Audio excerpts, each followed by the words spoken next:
morning or good evening. I'm sitting here in the Museum of Brisbane, and this is the Brisbane Gardens part of the Ars Electronica Festival 2020.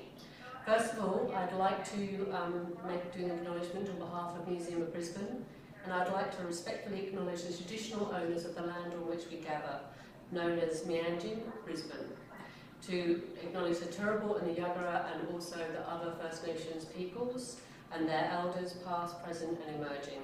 And I would particularly like to acknowledge the ongoing contribution of Aboriginal and Torres Strait Islanders peoples to the rich cultural life, to the contribution of that to our rich cultural life here in Brisbane. So as I mentioned, we're in Brisbane, and this is a museum that's really rooted in its city. It tells its stories, it celebrates and supports our cultural life, and it broadcasts our histories. So a quick intro, I'd just like to acknowledge that we've got a whole crew here from Brisbane, Museum of Brisbane, who have stayed back way past home time. And my name is Lubi Thomas, and I'm an independent curator, mainly working in the field of media, experimental and hybrid arts. And I'm really interested in the potent discourse that artists who work at the nexus of art, technology, science and society are engaged in. And with that, I'm delighted to introduce the artists that we're speaking with tonight, which is the artist duo Manoir. And they're really inspired by nature and the cosmos. Their work explores the interrelationship of society, humans, and the natural environment. And their ideas are expressed through all different kind of digital mediums and different kind of scales, which hopefully we'll touch on later. So this is actually a YouTube live event. This is a first for me. Is it a first for you? Very first for me. So bear with us if we are all looking a little apprehensive. And this is really just an informal chat with the artists, and we'd really like you to join us. So with the interface, you're able to post your questions. I've got another screen here where the team will be able to send me your questions through, and then I can obviously talk to the artists and to bring them to the artists. So but bear with me, I'm multitasking, and it could all fall apart at some point. So we're sitting here with the artwork called Selleston, and this is one version. There's another version also on the website, on the Ars Electronica Festival website, and you can navigate to that through the Gardens directory.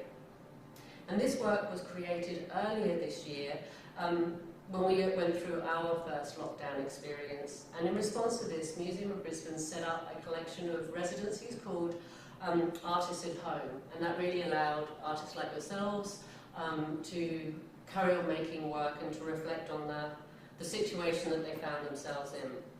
But maybe before we jump to today, I'd really like to kind of just go back in history a little bit and just talk to you about how you became artists, how you collaborated, you know, how did all of this come about? So if you don't mind, can we go for a little the backstory of Manoir? Sure. Well, it started in my mother's womb. Okay. Both of us together. We're twins, actually. Hopefully she was thinking we'll give birth to two artistic joys. So I guess what we're practicing at the moment really began, I would say, even 5 years and beyond that, in the sense that we were both working and living in different places, different countries, and man was starting his photography back in what as early as 2012. Well, I actually went to art college in Brisbane. So after I left high school, I actually had really poor marks, and that sort of rendered me, I couldn't get into any sort of courses that needed an OP score back then. Okay. So all the courses that my parents would deem, you know, a good employment, I couldn't get any of them. So I was just scrambling around just to have a look at what courses did the OP score, and it was all the art courses. And it happened that photography also was one of the courses that did the OP score.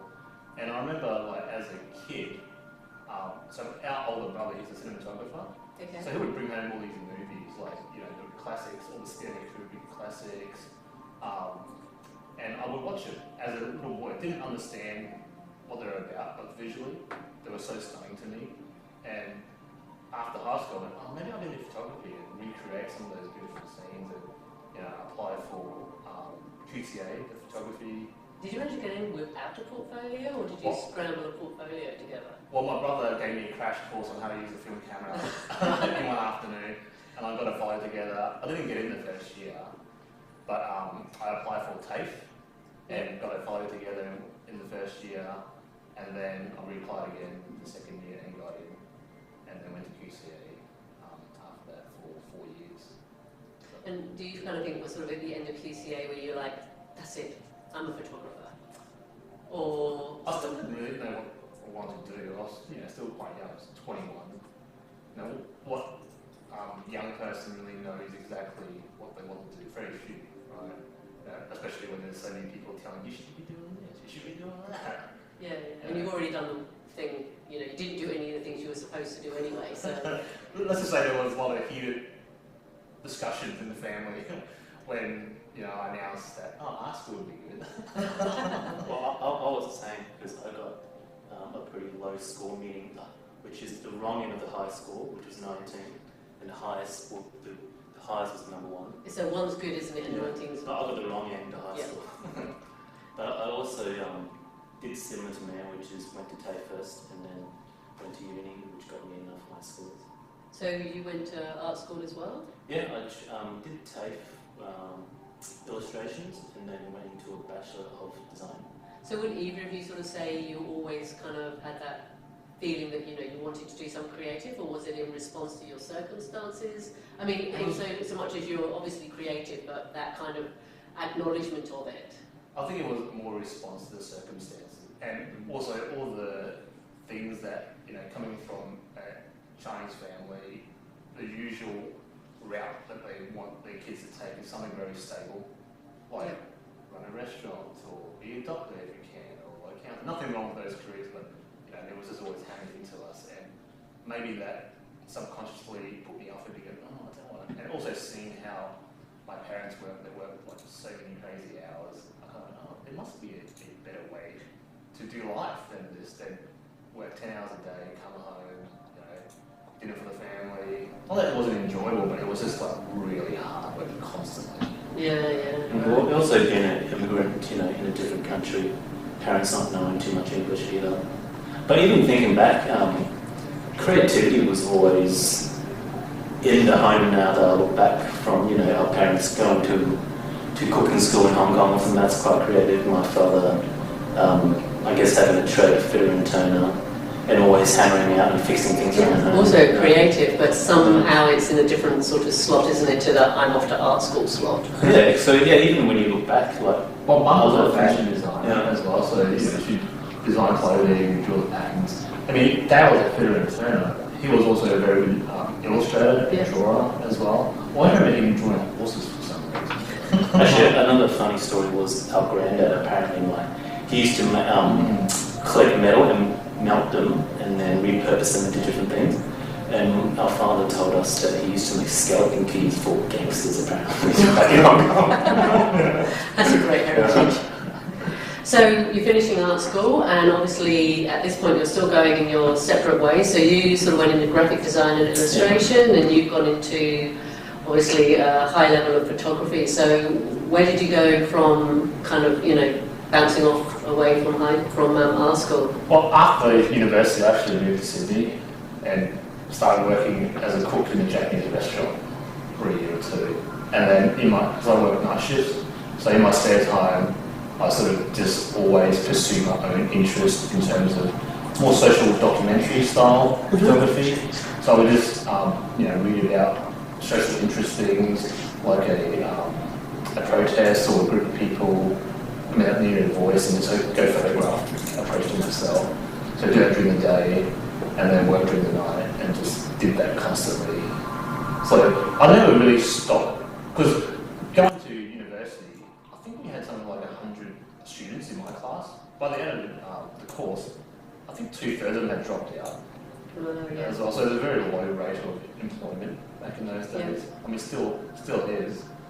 So, they had to make a living as well. So it was quite hard to get a foot into the industry as well. So I did that for a year or two as well, and I finally sort of slowly edged my way in. So in terms of edging your way in, how did you kind of access into, so we were talking about edging your way into kind of the photography world? So specifically commercial photography, because I did a double major at QCA, so I majored in commercial photography and art practice photography as well, because that sort of old programming was still in my head, like, you can't be an artist, you'll be starting when your life, so okay, maybe I did commercial as well. Yeah, we were talking about, you know, all our parents kind of went, art equals destitution. Which is quite a sad way to see creativity and imagination, because as soon as that thought is, oh, I'm going to be an artist, poverty, right? Instead of infinite imagination and creativity. You know, that's sort of pushed aside, but I think it's slowly changing as well. Yeah, I guess it's a journey that you have to go on as well, isn't it, really? That kind of owning that identity and feeling comfortable with it. So you were working in Sydney, and where did you go from? I think when you were in Sydney, I was still in Brisbane. Got design work, and then eventually started freelancing. Started my own clothing label, which went for a while, and then also. What was that clothing label? Was it where we first sort of really collaborated, and a lot of that creativity flowed in there because it involved, you know, wire designing, us designing the clothing, and doing the catalogs, photography, and things like that, and designing the garments as well. So sort of that was kind of like an informal way of you starting to kind of collaborate around a specific purpose. Sort of when, I mean, you know, collaboration is an interesting thing, and it's interesting between, you know, people that haven't actually literally been born together and grew up together. Sort of, when did it happen organically? Did you notice that you were collaborating, or did you kind of sit down and go, right, we're going to collaborate in a kind of conscious way? How did that happen? It happened both ways. Oh, okay. So I guess when man started photographing more nature content, he would, because we're in different countries, he would send me pictures of what he photographed. Yeah. And I'll be looking at them, and then sometimes I'll be chilling out at home. I'll project them on the wall, project them on trees. I just observed his work that way, and then throughout the years, and until a certain point when we were both coming back to, or when he was coming back to Australia, and what I was working in the northwestern Australian desert, I was finishing up there. So we kind of made a conscious choice to, okay, let's just do something. Yeah, because so I was living in London for about 6 years almost, sort of working for a fashion company, just doing all the photography. Yeah. In this really dusty, like, no window studio. And one night I was sending photos of some of the sort of nature stuff I would take. I mean, it wasn't this style, it was sort of more in the white background, more landscapes. Yeah. And he would ring me up, guess what I'm doing? I'm just looking at the images, I'm like, you know, nights off and projecting really big. And they would tell me he would jam with his housemates with music. Oh, yeah, we'll have a Friday night jam session. You know, 5 people on synthesizers, guitar, whatnot, and then have some visuals on the background. Yeah. So, and I've already got a question. So people are obviously seeing this work for the first time, and may have jumped already on the Ars Electronica side. So, sort of thinking, you know, we're now going to leap forward and maybe go back a little bit. Sort of, how from this sort of, you know, quite distinct beginnings and kind of messy and fluid space, sort of, we arrive at a work like this, which is, you know, well thought through and really quite beautiful and sophisticated in its presentation. Sort of, what from those kind of first beginnings, how did you get to working like this, and what's sort of the essence from those beginnings that sort of exists in the work today? Do you want to answer that one?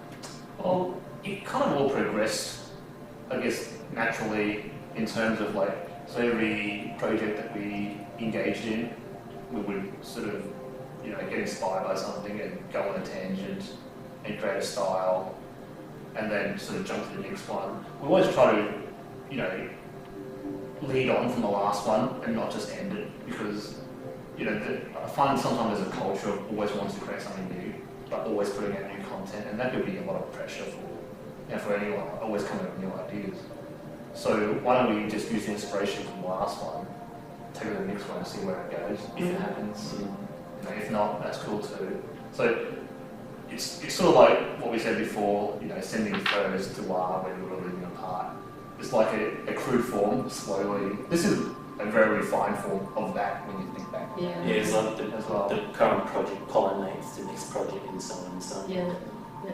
So do you kind of, so with work like this, which is, you know, comprised of sort of images of planets and of, I mean, another level of thinking about and seeing flora, sort of, do you think about what this is going to look like prior? Do you sort of plan this out, or do you, how do you, between the two of you, sort of bring this together? And I visualise pretty hardcore within myself, but then whether that is expressed and comes out the way that I want to can be different. But usually, I find the past few years, the more that when we were talking before, it's not the correct word, but the more I try, I feel quite restricted. But I let that subconscious just take over, and then after I create it, sometimes I'll watch it and observe it and look at it. I kind of trip out myself and what have I created? And it's not until I get time to reflect that I start seeing little clues of where all those inspiration comes from. So I just let the, I guess, creativity drive itself within me. I also try not to put too much, I guess, like conceptual or physical constraints, like, oh, this must be this big, or we just go all out in the beginning with ideas and then sort of scale it back to, if there's a criteria, scale it back to that. yeah, yeah. So, and you've got a huge collection. I mean, you've got a massive collection of images. You've got a huge collection of actual objects, or, you know, pieces of plants, and sort of how do you sort of manage that, and how do you collect and deal with just accessing your own collection by which to make an artwork? It's terabytes and terabytes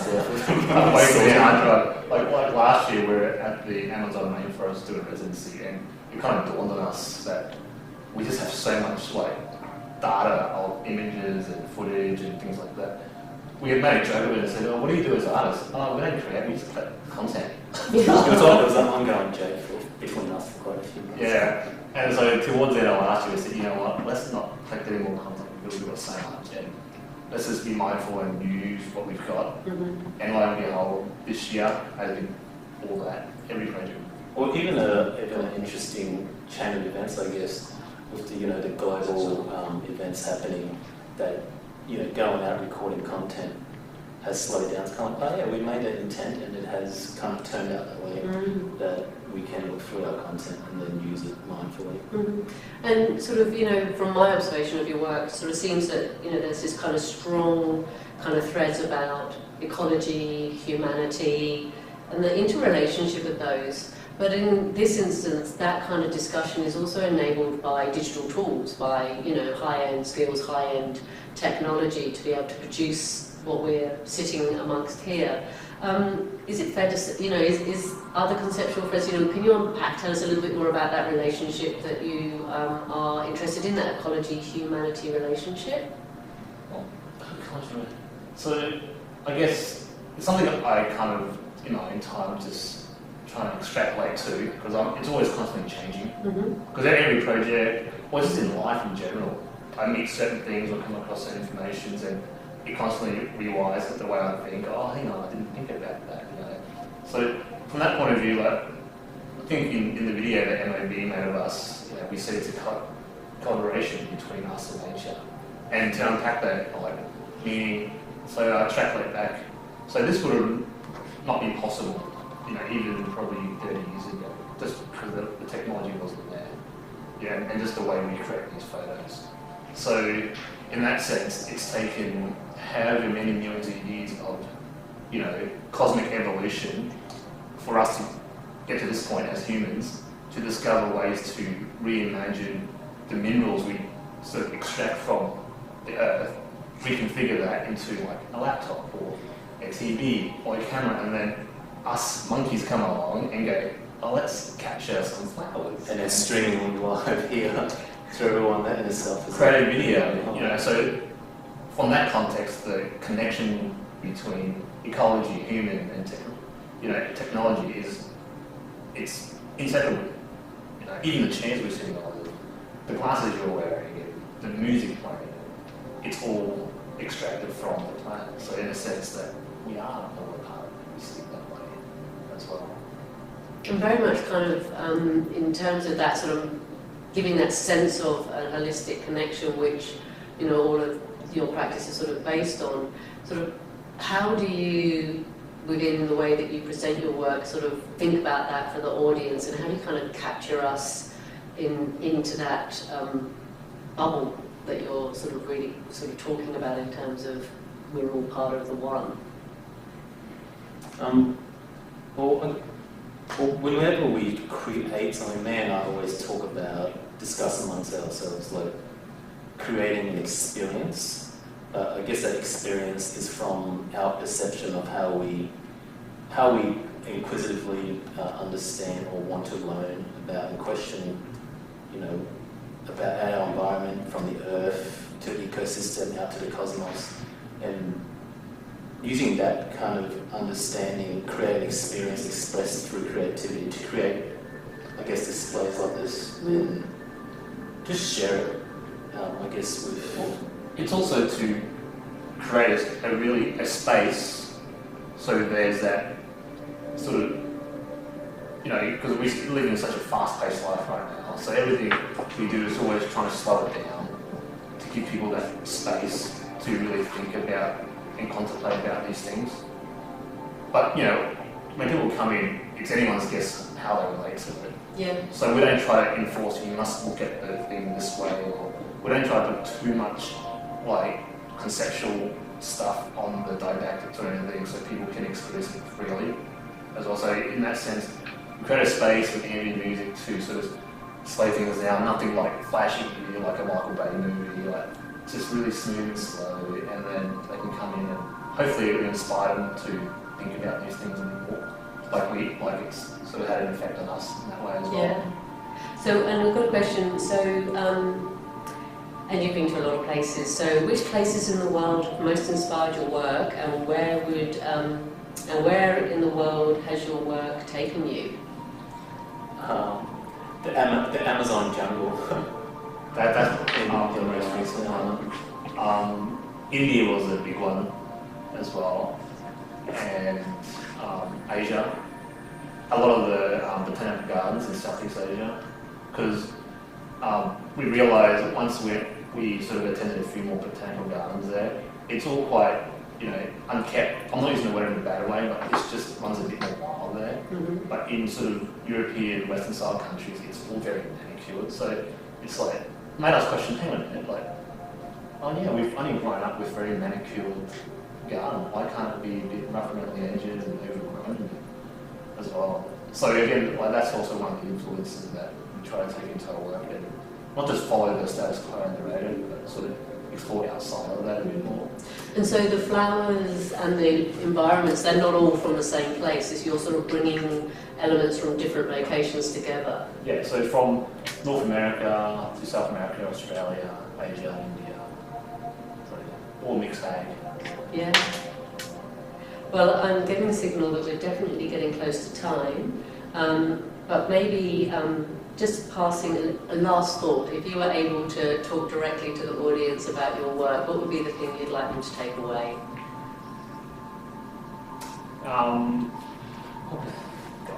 If they experience your work, would you, if they came here and experienced the work, what would be a thing that would you like them to feel? Always, I guess, trust your own instincts as well, and sort of trusting your own feelings, and sort of question things.